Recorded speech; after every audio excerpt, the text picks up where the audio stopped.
Hello बच्चों, स्वागत है आज की इस वीडियो में। मैं आपको आज 10th का एक नया टॉपिक पढ़ाने वाला हूं जिसका नाम है अर्थमेटिक प्रोग्रेशन। क्या नाम है? Arithmetic progression.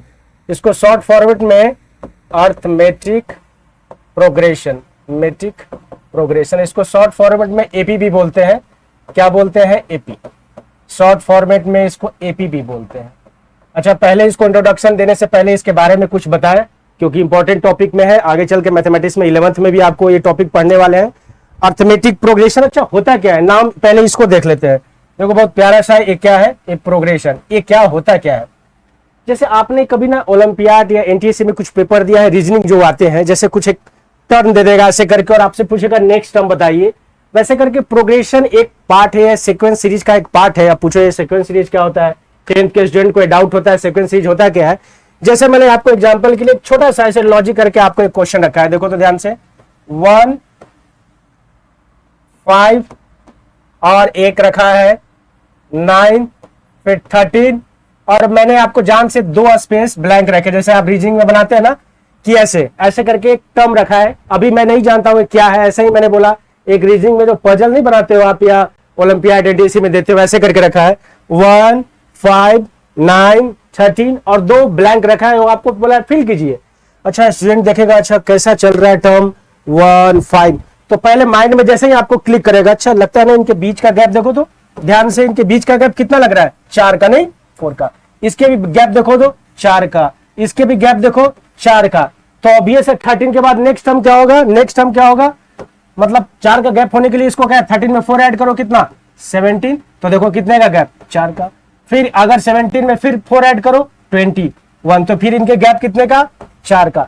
तो ऐसे करके आप एक माइंड गेम से बनाते हो ना, तो इसको क्या बोलते हैं? Sequence series. कुछ भी हो सकता है, ये 4 का गैप है और भी हो सकता है, कुछ भी डिफरेंस हो सकते हैं, मल्टीप्लिकेशन हो सकते हैं, एडिशन हो सकते हैं, कुछ भी डिफरेंस हो सकता है। अच्छा, अगर दूसरा एक टर्म आपको और भी आईक्यू लेवल टेस्ट करने के लिए आपको एक क्वेश्चन रख रहे हैं, ध्यान से सुनिएगा, थोड़ा सा इंटरेस्टिंग है। 2 5 फिर 10 17 और एक कितना 26 और मैंने एक स्पेस रखा है और आपको फिल करने हैं। क्या बोला? एक स्पेस रख दिया और उसको आपको फिल करने हैं। अच्छा, माइंड गेम है। मैं पहले से बोला रीजनिंग एनटीएससी ओलंपियाड में आपको ऐसे करके रीजनिंग में भी ये क्वेश्चन आते हैं, मैथमेटिक्स का ही टॉपिक है, लेकिन इसमें माइंड गेम और लॉजिक आपको सोचने हैं। अच्छा, हम भी सोचते हैं अच्छा ऐसा कैसे? स्टूडेंट सोचेगा कि गैप देखो, क्या गैप देखेगा तो गैप देखेगा तो यहाँ देखो 3 का गैप है, यहाँ 5 का गैप है, यहाँ 7 का गैप है, यहाँ देखो। स्टूडेंट कैसे थिंकिंग करता है वो भी बताते हैं। पहले स्टूडेंट सोचा अच्छा इसमें कितना गैप है? 3, इसमें कितना का गैप है? 5, इसमें कितना का गैप है? 7, इसमें कितना का गैप है? ध्यान से देखो 7 और 9 का। तो स्टूडेंट ऐसे सोचेगा अच्छा 3 5 7 9, तो अगला गैप कितना का बनाएगा? 11 का। तो 26 में से 11 गया 37। ठीक है, लॉजिक फिर से कैसे देखा इनका गैप? 2 और 5 में 3 का गैप, 5 और 10 में 5 का गैप, 10 और 17 में 7 का गैप, 9 का गैप। तो अगले अनुसार सीरीज में या आगे का टर्म में क्या गैप होगा? 11 का। तो 26 प्लस 11 कितना? 37। अच्छा, ये मैं एक पैटर्न सिखा रहा हूं, ये पैटर्न है जो आगे चल के आप 11th में जानेंगे। इस सीक्वेंस सीरीज का एक पैटर्न है। सीक्वेंस कुछ भी हो सकता है, इनके बीच का डिफरेंस, मल्टीप्लिकेशन, एडिशन, कुछ भी, कोई टर्म ट्वाइस थ्राइस कुछ भी हो सकता है। अच्छा, एक टर्म और लॉजिक जो आपको थोड़ा सा और कंफ्यूज किया जाए, ये 2 रखा और 9 रखा, 28 रखा और ये 65 रखा और ये रखा 126 रखा और ये आपको कंफ्यूज कर दिया। इस बार आपको कंफ्यूजन में हमने डाल दिया। अब एक गैप भी देखेगा तो स्टूडेंट डाउट हो जाएगा, अच्छा 7 का गैप है, ये अच्छा खासा गैप है, अच्छा खासा गैप है। गैप से काम नहीं चलने वाला, तो इसमें कुछ लॉजिक है, जो लॉजिक को आपको कैच करने हैं, समझने हैं, इसको जांचने हैं, ऐसा कैसा गैप चला। तो ध्यान से देखो, मैंने बहुत आसानी से एक इसमें कंसेप्ट डाल दिया। कंसेप्ट आपको क्यूब आते हैं तो ध्यान से देखो, 1 का क्यूब, 1 का क्यूब कितना? 1 1 प्लस 1, 1 का क्यूब प्लस 1, देखो ध्यान से 1 का क्यूब प्लस 1, तो 1 का क्यूब कितना? 1 2। अच्छा, 2 का क्यूब कितना होता है बेटा? 2 का क्यूब 8, तो 2 का क्यूब प्लस 1 9 है क्या? 2 का क्यूब प्लस 1। वैसे 3 का क्यूब प्लस 1, वैसे 4 का क्यूब प्लस 1, वैसे 5 का क्यूब प्लस 1, तो ऑब्वियस है 6 का क्यूब प्लस 1, तो 6 का क्यूब कितना होता है? 216। 6 का क्यूब कितना? 216। 216 प्लस 1, आंसर कितना? 217। आंसर कितना? 217। जब आप 10th में बोर्ड में और टॉपर बनने के लिए, आगे चलकर मैथमेटिक्स पढ़ने के लिए आपको 1 2 ज्यादा नहीं, क्यूब के लिए आपको 10 तक काम चलेगा। 1 to 10th आपको क्यूब याद होने चाहिए। 1 का क्यूब 1, 2 का क्यूब 8, 3 का क्यूब 27, 4 का क्यूब 64, 5 का क्यूब, ऐसे करके आपको 10 तक क्यूब याद होने चाहिए। स्क्वायर मिनिमम 20 तक, मिनिमम। अगर आप थोड़ा सा और अगर एफर्ट्स डालना चाहते हैं तो वह कहां तक, 1 to 30 तक आपको स्क्वायर याद होने चाहिए, स्क्वायर। अच्छा, ये मैंने एक अभी कोई भी टर्म इंट्रोडक्शन में एपी का आपको नहीं बताया। ये हमने सीक्वेंस सीरीज एक पैटर्न सिखाया कि कुछ भी हो सकता है, ऐसे करके हमने ट्राई करके आपको एक पैटर्न सिखाने का ट्राई किया कि देखो इसमें अच्छा, इसी का एक स्पेशल टाइप है जो आपको 10th स्टैंडर्ड में पढ़ने है, जिसका नाम है एपी। क्या नाम है? Arithmetic progression. अच्छा, अर्थमेटिक प्रोग्रेशन होता क्या है सर, बताओ अर्थमेटिक प्रोग्रेशन होता क्या? मैंने उसमें एक टर्म डाल दिया, लेकिन अभी मैं इंट्रोडक्शन में आपको बेसिक बता रहा हूं। अर्थमेटिक प्रोग्रेशन होता है ना बेसिकली सीक्वेंस सीरीज का वो स्पेशल टाइप, सीक्वेंस सीरीज का वो स्पेशल टाइप। जैसे एक टर्म लिख रहा हूं, देखो ध्यान से, ये लिखा हमने 5, 10, 15, 20, 25, 30 और ऐसे करके डॉटेड डॉटेड, ऐसे डॉटेड मतलब सीरीज आ रहा है, और मैंने ध्यान से 49 लिखा, ठीक है 49। अच्छा, अगर आप ध्यान से देखो तो इनके बीच का गैप देखो, इनका बीच का गैप कितना, 5 का, 5 का, 5 का, 5 का, 5 का। तो नहीं लग रहा है इनका जो डिफरेंस है वो 5 का पैटर्न फॉलो कर रहा है। इनका फर्स्ट ऐसे है, देखो इनमें 5 का गैप, 5 का गैप, 5 का गैप, 5 का गैप। इसी स्पेशल सीक्वेंस सीरीज के टाइप को क्या बोलते हैं? एपी। क्या बोला हमने? अब पूछोगे एपी कैसे बोला? एपी क्या करता है? अर्थमेटिक प्रोग्रेशन, किन जो अपना कंसेक्यूटिव टर्म है ना, उनका डिफरेंस हमेशा कांस्टेंट होना चाहिए। देखो सेकंड, ये है फर्स्ट टर्म, ये है सेकंड टर्म, इनका गैप कितना, 5। थर्ड टर्म और सेकंड टर्म गैप कितना, 5। मींस जो टर्म आगे बढ़ते जा रहे हैं इनका गैप हमेशा कांस्टेंट। गैप को यहां पे एक वर्ड यूज करेगा, उसको बोलेगा कॉमन डिफरेंस। क्या बोला? वो अभी सब कुछ हम बताने वाले हैं, उसको बोलेगा कॉमन डिफरेंस। कॉमन डिफरेंस हमेशा क्या होना चाहिए? कांस्टेंट होना चाहिए। कॉमन डिफरेंस को रिप्रेजेंट करेगा यहाँ पे, क्योंकि आप जब नोटेशन देखोगे तो कॉमन डिफरेंस को रिप्रेजेंट किससे करेगा? डी से। तो जो कॉमन डिफरेंस है ना, देखो तो यहाँ कॉमन डिफरेंस कितना है? 5। कहीं भी टर्म को आप देख सकते हैं, देखना 5 का डिफरेंस है। यहां से यहाँ 5, यहां से यहाँ 5, यहां से यहाँ 5, यहां से यहाँ 5। आप कोई भी टर्म करोगे तो सबका डिफरेंस 5 है। इसी को कहते हैं एपी। एपी क्या? जिसके कंसेक्यूटिव डिफरेंस में कितना ऑलवेज कांस्टेंट है, मतलब डिफरेंस ऐसा हमेशा 5 रहे। ऐसे कोई आपसे ए पूछ दिया कि क्या एपी में है 4, 8, 12, 16, 20, 24, ऐसे ऐसे करके 400, और आपसे पूछा एपी में है, तो देखेंगे आप 4 का गैप, 4 का गैप, 4 का गैप, 4 का गैप, 4 का गैप, ऐसे।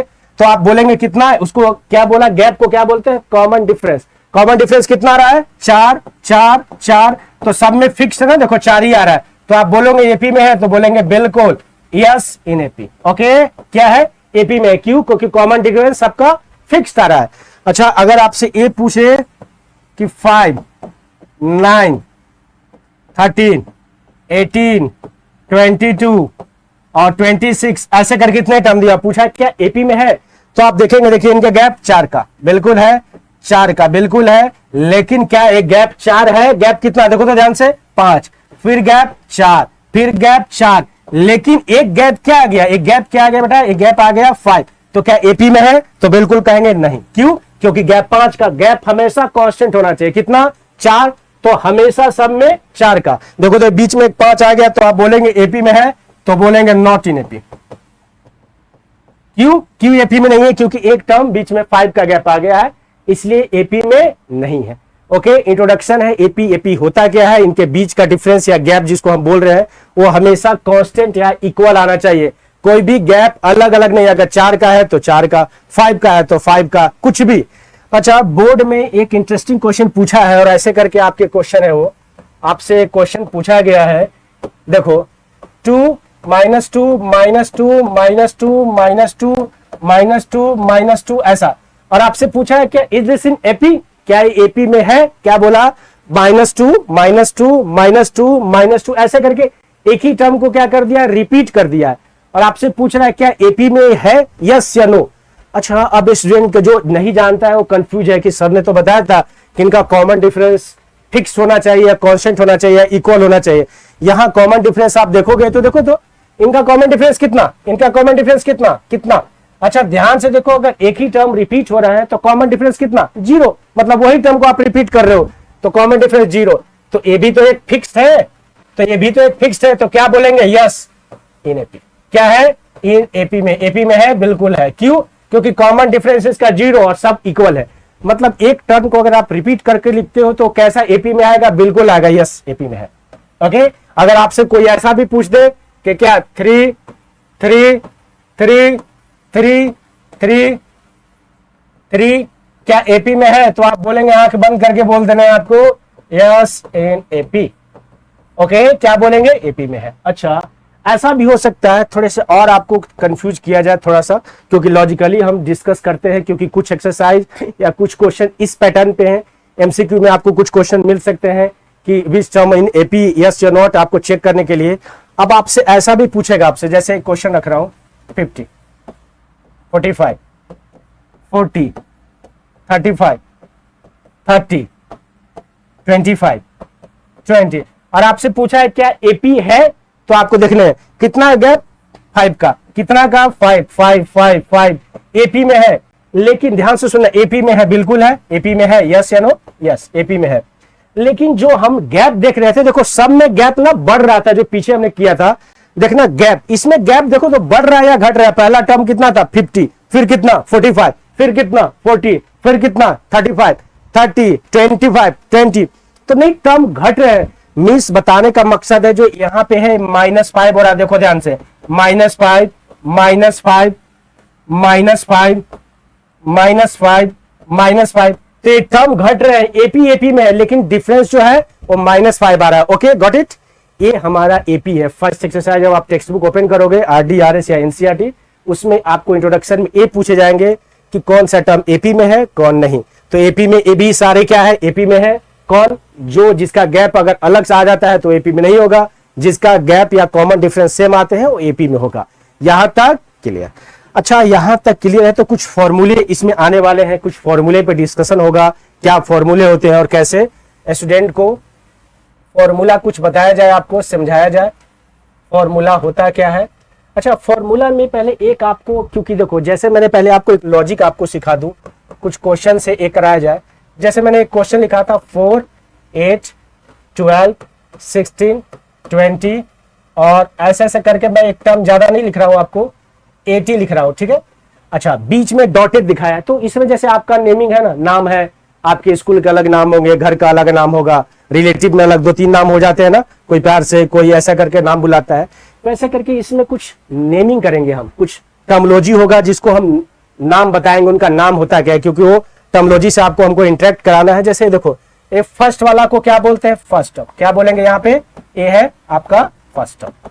अच्छा, तो सेकंड वाला ऑब्वियस है सेकंड टर्म होगा, सेकंड वाला क्या होगा, second term, second term, third वाला third term, fourth term, fifth term, और इसको क्या बोलते हो, क्योंकि सबसे लास्ट में है तो इसको क्या बोलोगे, लास्ट टर्म। क्या बोलेंगे, लास्ट टर्म। अच्छा, जैसे मैंने बोला कि ये नाम है, इनका नेमिंग करते हैं हम, तो नेमिंग में किस पैटर्न पे करते हैं, देखो कोड वर्डिंग होता है। जैसे आप ABCD अब बच्चे में पढ़ते थे ना, तो इनमें भी होता है एक स्मॉल लेटर से, तो पहला लेटर को क्या रिप्रेजेंट करोगे, ए, स्मॉल लेटर, फर्स्ट लेटर क्या होगा, ए। अच्छा, इसको थोड़े से और मॉडिफाई करते हैं, क्योंकि आपको ऐसा लिखना है, मैं नेमिंग कर देता हूं, देखो A1, दूसरा A2, तीसरा A3, चौथा A4, देखो ए ऐसे नोटेशन होता है, देखो ए के नीचे A1 A2 A3 A4 ऐसे करके डॉटेड डॉटेड, और लास्ट टर्म को यहाँ पे उसको पता नहीं है तो मैं उसको एन करूंगा, क्या करूंगा, एन। अच्छा, ये लास्ट टर्म को एन या इसको और भी नाम से जानते हैं, मैं यहीं पे नोट कर देता हूं, उसको टीएन भी बोलते हैं या उसको एल भी करते हैं, क्या है, सब एक ही है। लास्ट टर्म को लिखने का नोटिफिकेशन है या इस लिखने का पैटर्न है, उसको एन भी लिखते हैं, टीएन भी लिखते हैं और एल भी, सब वही है लास्ट टर्म को। अच्छा, A1 first term, A2 second term, A3 third term, A4 fourth term, ऐसे करके टर्म होते हैं। अच्छा, A1 को हम A से भी लिखते हैं, ठीक है, E। अच्छा, अगर ऐसा करके है, एक चीज और इंट्रैक्शन में अभी आएगा, जैसे देखो फर्स्ट टर्म यहाँ पे 4 है, सेकंड टर्म 8 है, थर्ड टर्म 12 है। अब एक फॉर्मूले हम आपको बताने वाले हैं। जैसे देखो एपी में एक कंसेप्ट है, पहले बहुत ध्यान से सुनिएगा, कंसेप्ट है, इसी पे पूरा फॉर्मूला हम सिखा लेंगे आपको। अगर फर्स्ट टर्म को मैं ए लिखूं तो ध्यान से सुनना, अगर देखो फर्स्ट टर्म 4 है, मैं यहाँ पे आपको नीचे करके सिखा रहा हूं, 4 और 8 में लिख दिया, तो कितना का गैप है, 4 का, देखो 4 का गैप है, तो अगला स्टूडेंट आप खुद लिखोगे, 4 इसमें ऐड करो 12, फिर 4 ऐड करो 16, फिर 4 ऐड करो 20, फिर ऐड पोर्ट करो 24, ऐसे करके आप ऐड करते जाते हैं, टर्म निकाल रहे हैं ना।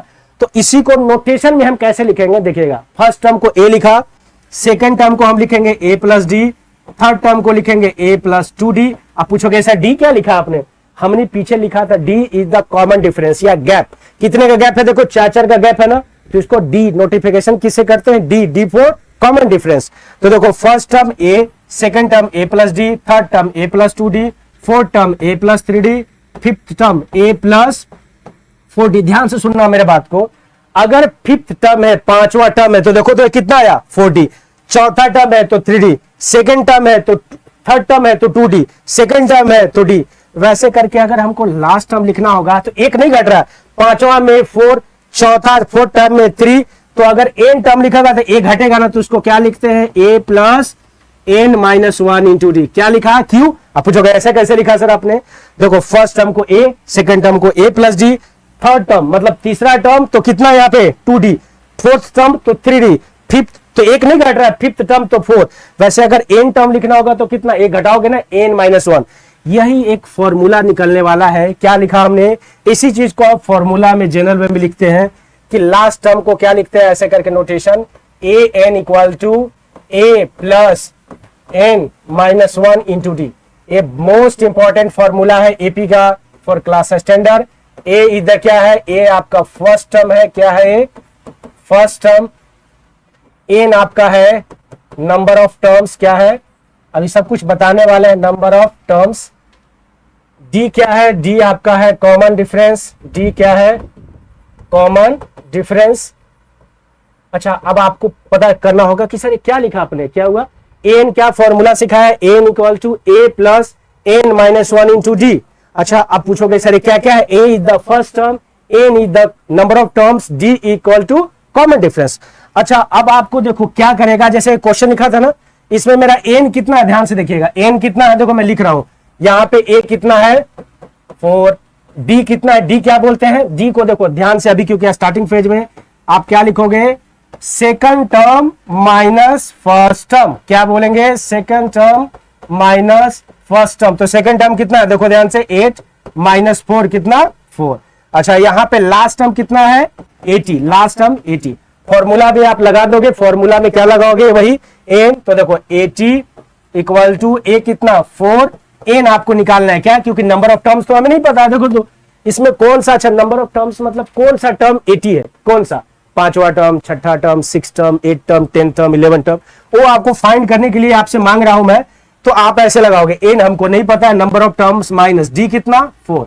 सॉल्व कैसे करते हैं, 4 को इधर प्लस है माइनस करो, तो 80 minus 4 equal to n minus 1 और 4। तो अगर 80 में से 4 जाएगा कितना 76 equal to n minus 1 into 4।